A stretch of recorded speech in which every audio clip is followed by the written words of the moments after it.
It's the Montessori Power Hour. I'm David Hargis. And I'm Aubrey Hargis, and we've got some fun in store for you today. We are chatting about the benefits, the multi-benefits of multi-age learning, which all children, believe it or not, have access to. You might be thinking, but I have an only child, but don't discount this, okay?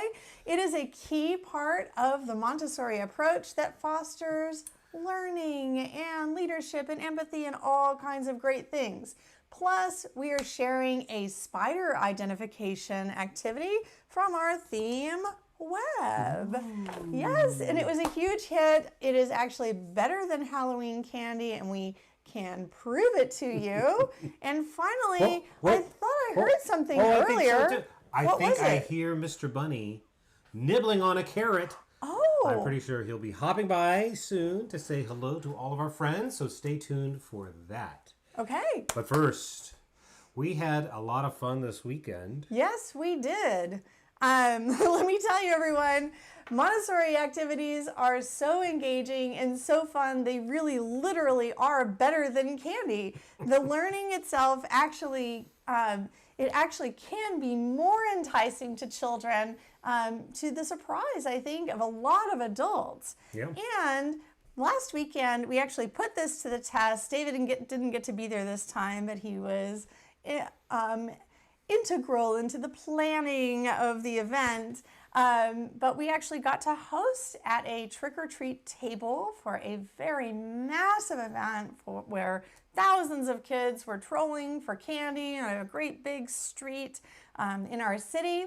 And instead of only providing a candy bowl at the table, of course, we were invited to decorate. And being that we're Trials of the Redwoods, we couldn't help ourselves by reaching into our plethora of themes. That's right. To see what might inspire young children to have some fun.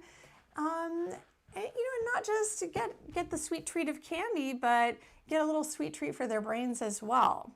That's right. Yes. Now, a lot of adults will scoff at this. They'll say, for children to learn and have fun learning, we have to reward them somehow. And how dare you provide an apple instead of a piece of candy? Of course, children will want the candy, right? That's right. Now, and I'm going to be honest here, like total transparency. I said that. I said, you came up, now, because I know Aubrey was very kind there, said, oh, you also participate. This was Aubrey's genius idea. I'm just not going to take credit for a good idea. She said, oh, we should do this special thing from Constellation, from Web. And I said, oh, okay, that sounds fun, because this is a big neighborhood event, and there are thousands and thousands of families that come from all over the city to this. It's called the Great Hotway. And it's a lot of fun. But it's a mad dash of people. And so she had this idea, and I said, well, that's fine. But no one's going to want to stand around and play this learning game. And she was like, well, you'll see. And then she put this thing together, and I said, you're going to have to give them a prize for getting it right. They're at a part, like this is the Halloween party. They're going to want some kind of reward. And she said, you'll see. And you know what? I didn't literally see because I wasn't there, but I have proven it wrong. I've been proven wrong, and it's important to admit your mistakes. The power of Montessori was greater than candy. It was. Even I have learned. Now, tell us this magic. Okay, so I was so excited to bring this to our Power Hour today because I know a lot of our members, and maybe some of you who are out there watching right now, you can say hi to us in the chat. If you're already a member of our community and you know you have access to this, just reach out and say hi. Or you may have done this when we You actually may have done this activity in the past, but this comes from our theme Web, where we did a little exploration into spiders, and I probably won't always do this, but I really love connecting some there's not a direct seasonal, it's not like we have a thematic program. We did cave this month, and bats are spooky season appropriate, and same for spiders. They're kind of a spooky season appropriate. Yeah, and next year it's going to be something kind of slithery, I believe, as well. Worms. So, okay. about that one. So anyway, we love it when our members come back and keep reaching backwards into years past for our other themes. I don't have it right here, but the theme of bones was also a Halloween adjacent theme that we did. And right now our friends are exploring cave and constellation. So they're really deep diving into the exploration of cave and bats. And from what I can tell in our community, it is a huge hit. Yes. So right. if any of you are out there, oh good, I see a few members. Pia. Hello. Hi, Laura. After Laura. Yep. Beautiful. So if you have access to this web theme, and maybe you've done this in the past, but this is the way I set it up. So I did it a little bit differently because I knew that like thousands of kids were going to be passing by, and I knew I wouldn't be able to do this activity with all of them, but I was hoping to expose as many as I could, and maybe the parents that were walking by thought, you know, when you're at a big trick-or-treat event and you're walking with your kids, sure, it's fun to stop by the tables and dig their little hands in there and get a piece of candy. But what I really believe the power of the whole trick-or-treating tradition to be, as being most beneficial for kids, is a way for kids to engage with their community members, their neighbors. Like, get to know your neighbors, That's right. get to have an interaction with somebody that you don't normally talk to. So when our kids were younger and we lived in a neighborhood where there was lots of trick-or-treating, we made sure to like go around and see if our kids could have a personal interaction with all of the neighbors on our street. And we, at one time, we lived in a neighborhood where we lived in a cul-de-sac where our kids could like walk around, hit every single house on the cul-de-sac, and then make their way back to our house. Then they'd be done with the trick-or-treating. It was enough. It was enough. But this year, like, trick-or-treating is not such a big thing in our current neighborhood. We're starting to see more and more of it, but the kids in our neighborhood generally tend to go elsewhere for trick-or-treat vibes. There are certain streets that are known for it. Our street is really not one. So we don't really get a lot of trick-or-treaters at our house. We don't. Almost But that's none. why it was smart when the community got together and Yeah. created this new tradition. Yes. It's called the Great Hotway. It's on the beach, which is close to where we live. And it is a huge success because it allows us to serve and Show up for our meet community. and be there Yeah. with our community. So I want to see, What? I want you to show off this amazing thing. Enough of the build-up. Let's see the magic. Now this, if you've done... You want to show the cards first? Sure. I mean, if Okay, you've done so- Arachnid Mysteries, which is the lesson from Web, and if you aren't a member, if you join at the complete level or the unlimited level, you will get Web immediately, and you can do this activity right now. Or you can do the variation that Aubrey is going to show you, which is really, really fun, immediately. Okay. But so, we have, you want to? Yes. So I was thinking, you know, instead of just kids coming up to the I mean, I think it's fun to come up and see pictures of creatures, especially creepy crawly creatures, you know, at a table. But there are a lot of little ones, and there's like lots of bustling. And so we really wanted to have an activity that could be done with a big poster board. Yes. So we went to somewhere. Michael's or something. And we bought one of those big trifold. You could do this at home just with a piece of, just a cardboard box. Just cut off the edges of it and remake your cardboard box. Those of you who have your cave set up at home in Constellation, I know that you have like sides of the cave on the end.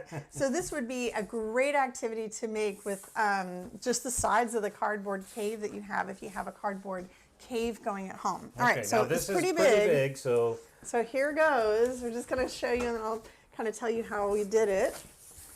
Woo! No, that's not going to work. You're going to put it in front of you. Yeah. All right, and lower. Sorry, you're going to have to back up. Back up your chair. Yep, and then put this down below. Okay, you guys can see this. I'm sorry you can't see David. You can trust that he's behind here. But you know what? It's actually a good thing because he's going to be my helper. Because what I'm going to do is I'm going to give him the mystery cards. And this is actually how I played the game with the kids. So I took these spider cards, or actually they're arachnid mystery cards that I had from Web. I didn't put all of them up here because there are actually 4 arachnids that are not spiders, and I wanted this to draw kids in with the Halloween adjacent spider connection, right? And so there are 2 creatures on here that are arachnids, but they're not spiders, and I'll go ahead and tell you. It's the harvestman, which is also called a daddy longlegs, is on here, and the spider mite is also on here as well. Over here, an arachnid, not a spider, but that actually made the activity more fun and interesting. So here's how it worked. So I would say to the kids, I would say, hey, do you want to find out what spider you are? And they would come up, and some of them were skeptical. They had, by the time they got to this booth, they had gotten lots of candy already. We had a bowl of the candy on the other side of the booth, and to be honest, like the kids who just wanted the candy were coming up, and they would just take the candy and go. And my oldest son, our oldest son, who's now 17, he was entertaining the kids with a larger version of a little spider puppet. So kids were like all lined up to come to the spider booth and find out what kind of spider they were. And so I'd say, okay, if you're ready to find out what spider you are, what spider you truly are in your heart, put your hand here. And they would put their little hand right here, usually their right hand to match my handprints. And then I would say, now close your eyes. And at this point, they would start to get a little quirky smile on their face because they know it's going to be some kind of magic trick, right? I'd say, close your eyes. Now, you have to truly believe that you are a spider and feel the spiderness inside your heart. Do you really believe? Do you believe that there is a spider inside you? And inevitably, I never had a kid say, there was no sarcasm. All of them bought into it. And there were kids here from little teeny tiny toddlers all the way up through, like, there were a couple adults who came up and wanted to do it as well and enjoyed playing the game. So nobody rejected this game who came up. Everybody closed their eyes, giggled, and squinted up like, I'm pretending to be a spider, right? And then I would say, your clue is coming.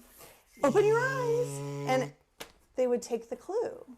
And then they would get to read it. And so it was actually like a reading activity. Not all of them could read. Sometimes I kind of sussed out which ones were struggling readers, and I would read it for them, or I would very quickly read it and give them some of the clues that are on the card. At this kind of event where there are thousands of kids, some of them were just too overwhelmed to want to read out loud. But a lot of them very slowly and very carefully read the entire mystery out loud in front of me, which made the activity longer and I think a little more special for the kids. So here is the clue that I got. I live only on the Hawaiian Islands, and I am pretty shy, so it can be hard to find me. I like to hide on the underside of tropical leaves, where I discreetly build a little web. On my abdomen is a big happy face. That scares the birds away so that they don't eat me. Who am I? Right? So they would get this, and then, oh my goodness, the kids had so much fun looking around, and sometimes little friends would come up, and they would be like, oh, we're looking for a happy face. Oh, could that be a happy face? I think it's that one. Could it be this one? And then we would come back and we would read the clues again, and eventually, either they or I would help to prompt them towards it. I would say, like, it's on this side, or, give them little clues. But they would discover that it was the happy face spider down here. And I know you guys can't see it very well because of the distance with the camera, but there is actually like a little happy face right here on the spider's abdomen that you can visibly see. And the kids that got the happy face spider, their eyes were twinkling and their faces lit up, and they had the most beautiful, brilliant smiles on their little faces. And they said, it's the happy face spider. I knew it. I'm the happy face spider. And most of the kids had not heard of many of these spiders. Maybe they had heard of grass spiders, but like the peacock jumping spider was brand new to many of them. Many of the parents even didn't know that there was a ladybird mimic spider, or a sheet web weaver, or a flower crab spider. And so it was very interesting visually, and it just drew the kids right in. And it also, I think, was really rewarding to them. A lot of them actually wanted to take the mystery card with them. I wish I had printed out like hundreds of the cards, because the kids instinctively kind of wanted to put it inside their trick-or-treat bag or their little pumpkin. So that is the activity, and that's how it went. And I think that this activity just spread out on a rug. I see some of our members are commenting. I will read those. I'll get David to read those in a minute. When these are spread out on a rug and you are matching the mystery cards on your rug, it's also enticing and interesting and fun.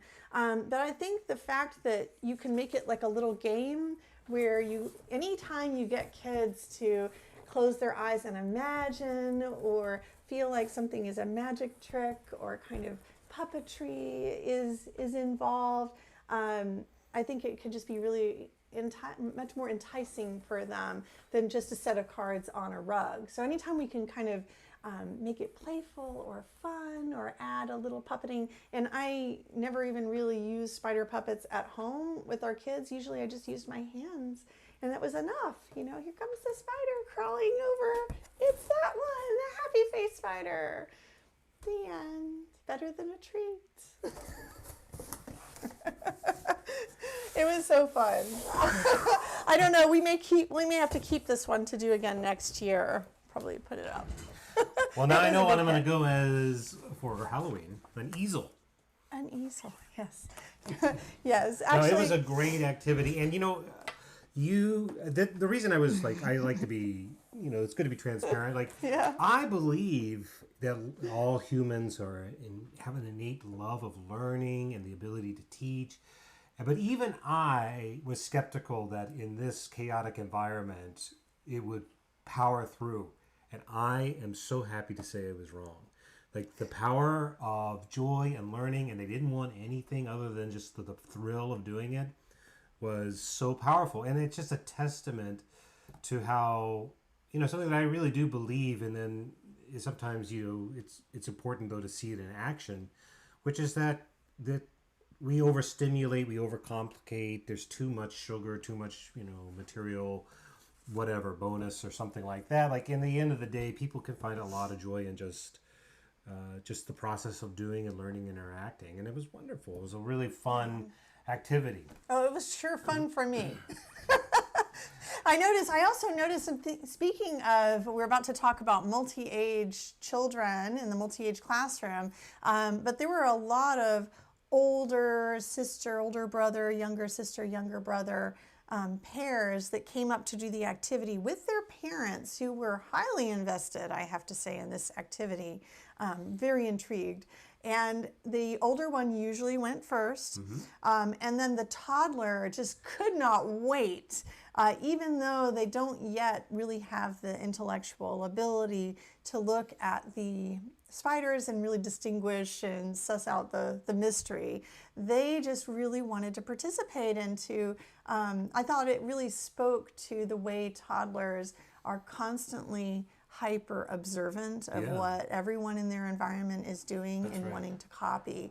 And so they had just as much fun, like, I do it too, and they would put their tiny little hands on there and close their little eyes and then wait for their mystery clue to arrive. Yeah, and I love that it's the same, so you won't find that exact variation, but I love that, which in the booklet, but the way that you would traditionally do it at home is on the rug. But I love this kind of game version. It could be so much fun for folks to play, even if you're not at the county fair or whatever, or handing out the treats, just siblings playing with one another. Yeah. All right. I want to do one more thing before we leave this topic. Yes. I want to draw our community members' attention. You also need to read the chat. Sure. I want to draw our community members' attention to the fact that this activity is directly in the foundational cards. If you have a set of our Montessori planning cards, and I wanted to just like let you know where it is so that if you do this activity, you might be inspired to just know where you are. If you have a okay? primary aged little one and If you have a primary age child, and our lower L cards are coming out very, very soon. I know we keep saying that, but it is literally true. If you have a set of our primary cards, you would be looking for this spider activity in particular at the Curious Critters leveled set. So it's the level 1 Curious Critters, Animals of the World. Yep. And then level 2, it would be the Identifying Invertebrates from the level 2 Curious Critters, and also classifying types of invertebrates, which is really what we're honing in on here in our spider mysteries or arachnid mysteries. And then in level 3, if your child is at a more advanced level, you are learning the parts of an invertebrate by learning to identify them and then kind of investigating them. That's right. So, and that would continue on into levels 4, 5, and 6, which go with lower L. So it's a lot of fun. All right. And just like that, our 8-legged friends have spun their webs and wrapped up our spider adventure. Don't scurry away just yet, because now it's time for one of our very favorite parts of the show. It's the mail! Hey, that's right. It's the mail, woman. It's the mail, woman. We've got questions from viewers just like you. Let's see what's waiting for us in the inbox today. We do. Here is the mail. Oh, you yes. Want to read that out loud for us? Dear child of the Redwoods, Dr. Montessori's children thrived because they were surrounded by other children of different ages, which would help everyone in their learning. Yeah. In my homeschooling, I lack that aspect. I have 2 kids that can help each other. For example, I've seen that my youngest one benefits from my older kid, guiding him with some learning, but my older kid doesn't have an older peer to guide him besides me. Will you say this is a downside of homeschooling, or how important or vital is this or not? I truly appreciate your thoughts, Daniela. Wonderful question. We also have 2, an older and a younger, which is often how it comes. It is the traditional format when you have 2, one is older. Yes, but what I said earlier, I meant multi-age learning is for everyone. It is. And you don't have to be in a classroom in order to get the benefits. And you don't have to have you don't have to have a classroom of kids. And actually your older child is still benefiting by teaching to the younger child and vice versa. Yes. So you can imagine, going back to the spider game, that the older child might want to direct the game because they are going to be a little bit more cognitively ready to do that. And the younger one might be more interested in playing the game. But I suspect that after, depending on the age of the child, they're going to want to swap, and the little one is going to also want to stick the cards through the hole, and the older one is going to teach the child, the younger sibling, how to do that, and it's going to be really magical. That is the essence of how multi-age learning works. It is. Daniela brings up an interesting point about like the dynamic is definitely different between the younger one and the older one. True. It's easiest to see the benefits towards the younger one in terms of observing, like we talked about with the young toddlers being so interested in wanting to do exactly what the older sibling does. But your oldest actually does also have older role models to look up to in a multi-age environment, and that is you. You are part of this multi-age environment. So just because somebody is, when we talk about a multi-age environment, in Maria's day, she was really looking at the multi-age environment being a 2.5 to 6-year-old contained classroom. But when we think about the purpose of multi-age, it's really, is there someone who is not as good at you at doing something that you can help? And is there someone who's a little better than you at doing something that you can observe and model yourself after? And so both of your children have those opportunities. Both of your children have you as an older role model, and they also kind of have each other in different stages. That's right. Now, what David and I found to our surprise, and we didn't realize this until much later in our children's development, what we realized is that even though we had an older child who seemed to always be ahead of the younger one, in terms of like, you're just 3 years older and you're just better at putting the Legos together, or, Sure. playing the game, the new You're card game stronger, together. you're You're more stronger, dexterous. right? But and for a while we were kind of concerned about that as well. Like our oldest one is always showing up the younger one in activities. But as they grew and their personalities started to develop, we started to realize that the younger one actually had a lot of strengths that our older child was actually not as good at innately. That's right. And I don't think that this is unique to sibling pairs. Yep. I think I think that we are really lacking like a whole lot of literature about it. There's just not a whole lot of books about siblings. Most of the books about siblings are written about how to have them share and play together nicely. Yeah, But- or they're like, the or magic of twins. or they're twin like, studies, yeah, right? There are a yeah. lot of twin studies out there. But just observationally as parents, seeing our younger ones, I think we do know, and there is evidence out there, that when children grow up together and they're raised in a similar environment, they will be a lot alike in a lot of ways. They will also be different. Totally. Because they are intentionally differentiating themselves from their siblings. And so if one child is particularly good at something, the other child might decide to not be particularly good at that thing, but instead to really excel at this other thing. And we're not going to give you, concrete examples from our own kids, but we can just say like that this definitely was true. I mean, it's not concrete, but we definitely have one who's much more inclined toward math and science, and one who's Yeah. much more inclined to the arts and literature. And I think it's a natural inclination. There's something in their neurochemistry, but I think it is also sort of like a way to distinguish. And it's not a rivalry. They love each other deeply and are probably each other's best friends, though I don't know that they would really put it that way, but for sure they really, and have been even since forever. So we're very lucky that way. And despite that, they found a way to differentiate themselves in a way that's not competitive. And it's just really wonderful. Now, a question for you that I hadn't thought about, but Tedley ever after says Theo, child, is an only child. He always includes his two favorite toys in the lesson so he can explain it to them and vice versa. Maybe he's trying to replace the other kids that would be there. Winky. That's a good question. What about only children? Now, I mean, I have my guess, but what would you say on this? What would I say? Well, I have never had an only child myself. We have two. And you have a brother. And I have a brother, yes. But I have been watching my homeschool friends with their only children. And what I have noticed is that naturally the parent and the child, they seem to be seeking different kinds of social interactions than my kids had. When our kids were little, I felt like they had all they needed socially. So I didn't feel like I needed to go out of my way to, facilitate interactions with other kids.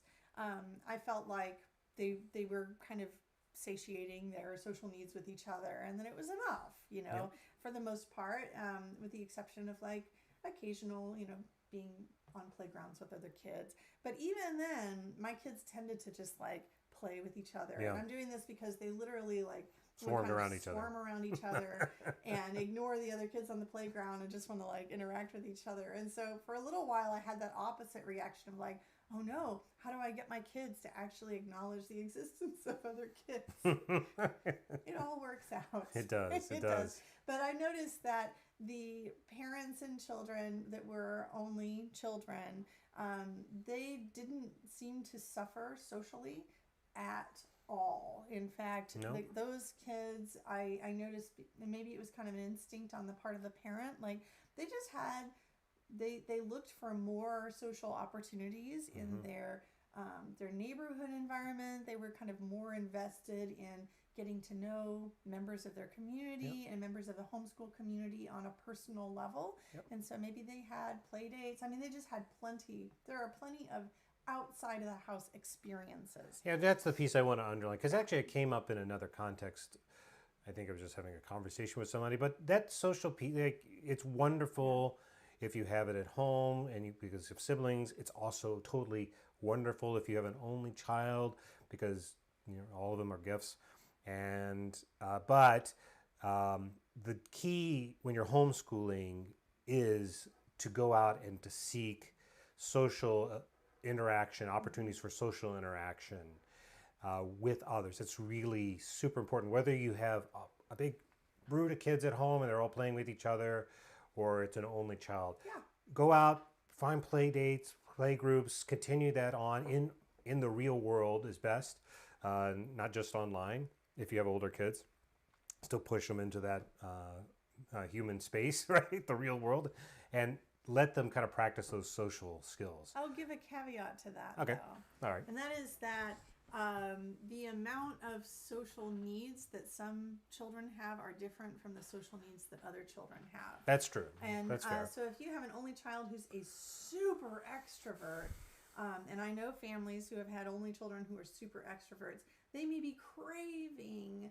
friend attention constantly. Yeah, that's and right. those families that really lean into that, like, they don't just have one play date a week. Like, we may have had one, play date right. or a big park day per week for our kids because they were constantly around each other. But for some other families with really extroverted children, like, they wanted it every day. Yeah, we had a friend who had a single child, very extroverted, constantly with people. Yeah. Yeah, and I also knew a homeschooling family where it was like a family of 3 boys, all homeschooled. They were all extroverts, and so was the mom. So they were out of the house constantly with other people. That would not have worked for us. No, because in our house we have 3 introverts and then our youngest son. Who's more of an extrovert, but he thinks of himself. I think he thinks of himself as like an introverted extrovert or an extroverted introvert. But for me, and I think for you and our oldest, like, it can be really easy just to want to like stay home. But that's why you got to be extra mindful. Pia adds, and this goes right perfectly with it. She says, "I noticed that the co-ops I do for my only child are really crucial for him. He seeks them out. Yeah. They're multi-aged. Cool. My child is not an extrovert at all. However, we have on average 3 co-ops a week, and he asks me daily, who are we meeting today? That's wonderful." Yes. I mean, humans are social creatures. Even those of us who are socially shy and don't really, who for social interactions, it's more like emptying the cup rather than filling it. If you know that old analogy about like a social interaction for an extrovert is like you're filling the cup when you do it. And for introverts, it's like you're pouring the cup out like it's draining. Well, I'm the draining type. But even for folks like me, it's so important to have that interaction and in whatever terms it is for you, whether it's just like sitting there watching others play or having a very small group or whatever. So I think what you're observing is wonderful, and that's a great example of how to achieve a multi-age. And as far as the child teaching his stuffies how to do an activity that's perfectly age appropriate and normal, I noticed that once children get to be about age 5, 5.5, 6, 7, those kids really love teaching other kids or adults. And it doesn't seem to matter who. They just really are experiencing being the expert in something, and will be really insistent. I remember my mother saying that when she was, she became a teacher. Yeah. And when she was a little girl, she would play teacher, and she would put her dolls or whatever and teach them. And we just saw that clip from the movie about the guy who became a minister. And remember, the auntie or whatever was saying he used to like put the dolls or the toys, in pews and then preach to them. So yeah, I think there must be like, even at that little age or something, you might have a future scholar in your house there, Tedley. Yeah, so it's good. I love this question because it really speaks to kind of the nature. I mean, we live in a time where there's just not as many opportunities for social interaction as there once were, especially here in the Western world. We tend to be much more isolated. There's tons of studies on this, and it's having a deleterious effect on our health, mental health, physical health, social fabric. So by getting kids out there and teaching them implicitly and intrinsically the joy of being together, even if it's challenging for them as introverts, you're doing a wonderful thing. And it's actually something that I think in homeschooling is often underappreciated, because we tend to think the stereotype is that homeschoolers are just at home all the time with their head down and kind of keeping apart from the world. And that certainly can be a way to homeschool. It was never the way we homeschooled. It's not how we would recommend it either. In fact, good homeschooling can be incredibly social, even perhaps on par, or perhaps even more so in some sense than what you get in a traditional school, which is much more structured. Yes, So it is such a funny thing. Like, that is probably one of the number one things that people comment on when they find out we're homeschooling. It's like, well, how do you keep them? How do you socialize them, right? Okay, that's not the problem. Yeah, There are right. many problems that come with homeschooling. I would say the biggest problem is like the mythology or the prejudice around it would be like the biggest problem to Yeah, overcome with homeschooling. that's right. The social is, what is happening? The social is not a problem. Who is this? Is this Mr. Bunny? Hello there. It's so good to be here with everybody. Well, hey there. I saw you holding that sign. Now you know how it feels to be me. Oh, ha ha ha. What? Well, Well, I'm here. It's Halloween time for those who celebrate, and for those who don't, it's still Halloween time. You just don't celebrate. that's a truism. Would you mind helping me with my costume? Yes. Okay, yeah. How? Well, it's right down here. Would you get... All right, is it? Yeah. Yeah, that's it. What? Oh. Okay, what is it? Yes, I want to go as Rapunzel. Oh, I see. You want me to make this into a Rapunzel wig? I do. I don't think you need this, though. Why is that? You're already a very long hair. I'm the one who makes the puns here. Speaking of which, I hope you guys are in the mood for some Halloween jokes. Oh, yes. I hope our fans out there are ready. Joke number 1. Okay. Why don't mummies take time off? Why don't mummies take time off? They're afraid to unwind. Wow. That was a good one, Mr. Oh, Bunny. thank you so much. I Now, would never have thought of the oh answer to boy. that one. How about this one? What do you get when you cross a vampire and a snowman? I don't know. What do you get? A vampire and a snowman. What? Frostbite. Okay, that was worse than the first one. What? Mr. Bunny, are you done? No, I have one more, and this is the best one of all. Okay. Okay. What do vegetarian zombies eat? Vegetarian zombies. Carrots? Grains. Grains. Oh boy. Well, Mr. Bunny, that was a great makes set of jokes.